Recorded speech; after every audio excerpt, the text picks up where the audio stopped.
ETV मराठीच्या बातमीचा impact प्रशासन लागले कामाला याच्याबद्दल सविस्तर माहिती अशी की गेले अनेक महिने मोडणीम करकम रस्ता दुरुस्ती करण्याबाबत वेळोवेळी निवेदन व संपर्क साधून सुद्धा व रस्ता दुरुस्तीची मागणी करून सुद्धा यावर कोणतीही दखल घेतली जात नव्हती। यामुळे छोटे मोठे अपघात घडत होते आणि या अपघातामध्ये काही लोकांना स्वतःचा जीव सुद्धा गमवावा लागला। येत्या 8 दिवसात मोडणीम करकम रस्ता दुरुस्ती व साईडपट्टीचे काम सुरू न झाल्यास ऐन दिवाळीत सार्वजनिक बांधकाम विभाग कार्यालयात शिमगा साजरा करू असे माननीय राहुलराज सुर्वे पाटील महाराष्ट्र नवनिर्माण विद्यार्थी सेना सोलापूर जिल्हाध्यक्ष व बैरागवाडी ग्रामस्थांनी म्हटले होते आणि प्रशासनाने याचीच दखल घेत आजपासून कामाला सुरुवात केली आहे। यानंतर मनसे विद्यार्थी जिल्हाध्यक्ष राहुल सुर्वे यांनी सर्वांचे आभार मानले।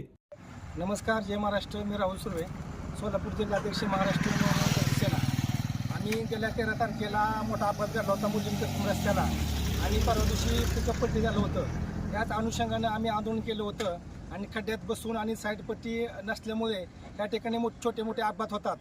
या कारणानं मी महाराष्ट्र नवनिर्माण विद्यार्थी सेनेच्या वतीने सार्वजनिक बांधकाम विभागाला एक इशारा दिला होता की 8 दिवसाच्या आत जर मोडणीम करकम रस्त्याचं काम नाही चालू झालं तर ऐन दिवाळीत आम्ही तुमच्या बांधकाम विभागामध्ये कार्यालयात शिमगा साजरा करू आणि याची दखल घेत आज मोडणीम करकम रस्त्याचं काम चालू झालेलं आहे।